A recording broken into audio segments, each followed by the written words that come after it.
So a brain dump is like literally you just dump your brain onto a piece of paper. So like when you're thinking like, oh, I've got to do this, I got to get the groceries, I got to put the laundry away, I got to all these things. Well, put that on paper. Like get that out of your brain because you're gonna feel like you can fly once you get all of that out on a piece of paper. And there's two different things that you're gonna write down. So you're gonna write down kind of like urgent things and important things. So urgent are like things that like scream at you. Okay, so you get a notification on your phone, somebody knocks at the door, somebody needs to go to the emergency room, things that's urgent, like it's loud, it's there. Urgent will always trump important because it's loud, and it's in your face, and it's distracting. Important is more of like a gentle whisper. It's like the things we know we're supposed to do, but we just like don't do that. Okay, so I'll give you some examples, like making a budget. Okay, making a budget is like the one thing that I dread every single week because in my head it takes 3 hours. You know how long it takes me? 20 minutes. Not even. It's like crazy. I get done and I'm like, I can do anything. Because it's like, and it doesn't take very long, but it's that one thing that's like, it's like eating my frog in the morning. If you eat a frog right away in the morning, there's no worse thing you'll swallow that day than that frog. So do the thing that you're dreading first, because it makes the rest of the day better. So planning healthy meals, making 20 phone calls, get a goal poster together, design your day, like stuff like that. That's important. But the urgent things will always trump important. So keeping it in mind what those things are as you're writing out your brain dump. But what I like to do is I'll dump out all the things, not any particular order. Some weeks I have 15 things, some weeks I have 80 things. And then I'll break them out into categories. So I'll have one for Mary Kay, I'll have one for like my family, and then I have one for myself. Because you've got to take care of yourself too. And I learned that the hard way. I always put myself last. And then I was like, Emily, me, not her. I was like, you need to take care of yourself because if your glass is half empty, you can't fill other people's cup. So I have 3 categories now. So then I'll categorize everything and I'll make it into a 6 most important things list. And you do that by pinpointing your important things. And so let's just specifically talk about, because you guys can figure out that for your personal life, your relationships, and yourself. But let's talk specifically about Mary Kay, because when you're writing a 6 most important things list about Mary Kay, you have to think of it like you are the CEO of your company. I'm also talking about a weekly plan sheet, which they kind of go together, in my opinion. When you're writing these things, you are the CEO of your company. Like, you're the boss. Like, you own the thing. But when you wake up in the morning, you're the employee, and you have got to follow that schedule, or guess what? You're not going to get paid, right? If you just kind of like, I'll do it tomorrow, you're not going to get paid that day. So you have to think of it like you're the CEO at night when you're writing that out, and then in the morning, you're the employee. Follow it, or you're getting fired. It's the 6 most important things list. And Mary Kay Ash always talked about 6 most important things list. If I don't make one, I can just say goodbye to that day, because I'll get down to my office and I'm just like this little squirrel, like all these just things, and I could spend 3 hours being busy and not getting anything done if I don't have the 6 most important things list. And then you guys all know about the weekly plan sheet, I'm sure. You guys know what that is? Yeah, it just breaks your days down into hours. Who currently has one that they follow? Good. Oh, you guys are in red. Wonder why. Weekly plan sheet is so big. You know how many consultants come to me and they're like, oh, I just can't find the time. I feel like I'm getting burned out, this and that. I'm like, do you have a weekly plan sheet? No. We can talk about it, coach them on it. And they still don't do it. Please just make yourself a weekly plan sheet. I promise it will change your life. Put in, and you have to put in, your work schedule, the kids' appointments, all these different things have to go in there first, and then you can plug in your Mary Kay. And I have specific places on my weekly plan sheet for my 6 most important things list. You know what I use for my 6 most important things list? Post-it notes. A Post-it note. So I have my 6 most important things on my Post-it note, and I actually keep it on my nightstand when I wake up in the morning, and I'm like, I'm not a morning person. Em knows that from this. She had to wake me up this morning. I'll look at it, and it actually motivates me to get out of bed a little quicker, because I'm like, I have stuff to do today. And I know exactly what those things are. I'm going to do my 6 most important things.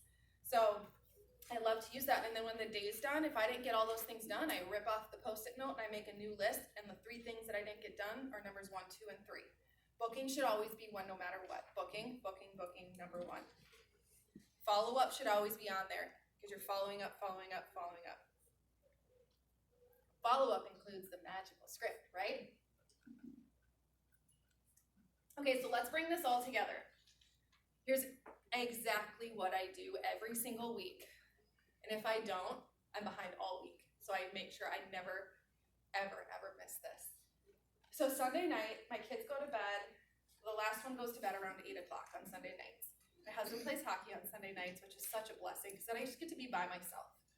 And then he gets to go have fun. So kids are in bed and I sit down with coffee. I know I can go to bed right after drinking coffee though, so it's fine. Don't judge me. Sit down with coffee and it has to be blank piece of paper, no distractions, TV's off, there's no music happening, and you do your brain dump on a Sunday night. That's when I like to do my brain dumps, is on a Sunday night. And then from that brain dump, you make your 3 categories: business, relationships, self. And then you can, of course, like make your 6 most important things list for each category, but your Mary Kay one is your CEO. You're the CEO. Gotta follow that. So then I take my 6 most important things list and I plug that into my weekly plan sheet. And so I might have 15 things on my Mary Kay brain dump on that list, but I'm gonna take the 6 most important things. And what's most important? Income producing activities, right? So if you're like organizing your inventory, super satisfying, but it's not going to make you money. So that's not a high priority. That's something you can do at 9 o'clock at night if you want to, because that's not during people hours. My people hours are between 8 and 8. 8 and 8. I won't text after 8 or before 8 a.m. or after 8 p.m. So it's then that's when I get to do my nerdy Canva designing and all this stuff that doesn't actually make me money but brings me joy. That's when I do all that stuff.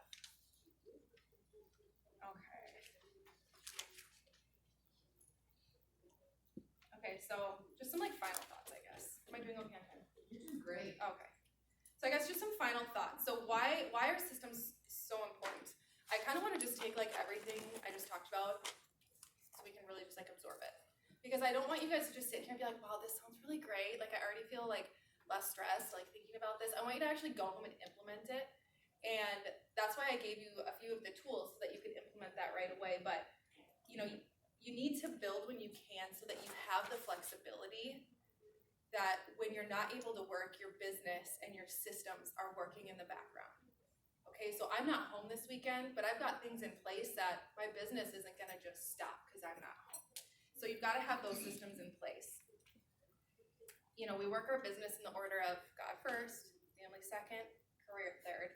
Career is not 33rd on that list though, right? Your husband goes in the backyard and starts a bonfire for the kids. So you're like, well, I really should spend time with my family. So I'm just gonna skip my weekly meeting this week because I need to go spend time with my family. So we're having a bonfire. I'm gonna go out there. No, that doesn't serve anyone. You don't miss your weekly meeting. You don't. So go to the weekly meeting, and then you can go to the bonfire. Because I get that all the time. If I had done that in the beginning, I don't think I'd be a sales director right now. I missed out on a lot of stuff. You guys, I get FOMO real bad. I went out to the car to put my lip stuff on. I came back in, and Grace and Emily were standing up here, and I was like, what did I miss? Guys, why are you standing up here without me? I missed out on a lot of stuff when I was in DIQ because I knew that by missing out on that stuff is just a temporary thing for what the future could hold. I think, Shelly? yes, what you said was so beautiful. It was so perfect because you're thinking about the future. I want to be set before it even happens. And that's exactly what I'm talking about with your business should come third, but not 33rd. It still needs to be a priority. So, thank you for listening to my TED Talk. I'm so passionate sometimes. Okay. Yeah, when you treat Mary Kay like a business, of course you guys know it'll pay you like a business. When you're treating it like a hobby, which I think most of us probably have done that at some point in our careers, it's gonna pay you like a hobby. It just is. I'm Emily just showed us that with her amazing PowerPoint. Like, obviously, when you work at Like a Business, girls pay like a business. So it's working full circle. It's selling and team building. It's parties and lead generating. It all works together. If there's like one of those things are off, that wheel doesn't turn quite the same. There's some resistance. It's not a smooth ride. You know, we have the ability to write our own paycheck. Did you guys write down what your paycheck's going to be this year? That was Em's last slide. I don't know if you guys saw it, but she had a little blank paycheck on there. I want you guys to like write your own paycheck. What's it going to be? What's it going to be? How much money are you going to leave on the table this year? We tore up a lot of cash, right? And that's not just them. I know for me, I was in and out of my red jacket for 2 years. Like, I got a stomach ache thinking about what my number was, what it would have been. We have the ability to write our own paycheck. What's yours going to be? Will you take time to set up solid systems so you can create growth and sustainability? And start with one. Just start with one system. You don't need to like do all these at once. Just start with one, master it, make sure it works, move on to the next one. I was terrified to hold my first perfect 6, but I'm grateful that I did it because I didn't die, okay? And I know you guys are pretty good with parties, but I did not die. I cultivated flexibility that I knew I would need later on. I don't think there's anything scarier than I've ever done than that first Power 6. I was so scared to hold parties, which is why I didn't get past team builder for 2 years because I was too afraid. I was afraid of what people would think. I was like, I don't know what to say. Like, I don't know what to say during a party. The thing is that you don't have to say anything. You just go there, show up, hang out, tell them to put some stuff on their face, and you leave. Like, it's not, we overcomplicate it. And I found that out. So, you know, of course, we all know this last year came out of nowhere. And super high D and didn't put my family in my accolades, which I heard Emily's like family was at the end there, and I'm like, oh, I did not. So I'll tell you about my family now, okay? Just because it kind of goes along with like building a business so that when you're not able to work at the same level, your business is still working there for you because of the systems that you have in place. So, you know, my oldest started kindergarten in the fall, so he was hybrid. He was hybrid for a while, which I got used to that. And then he was full distance learning. That was the hardest season of my life because I'm like horrible substitute kindergarten teacher. Like, not good. Not good. You guys got boxes for me that I was like, yeah, you're gonna put them in jail. Oh man. It was the hardest thing I've ever done. Oh my God, I literally wrote that right here. Yeah, it was the hardest thing I've ever done.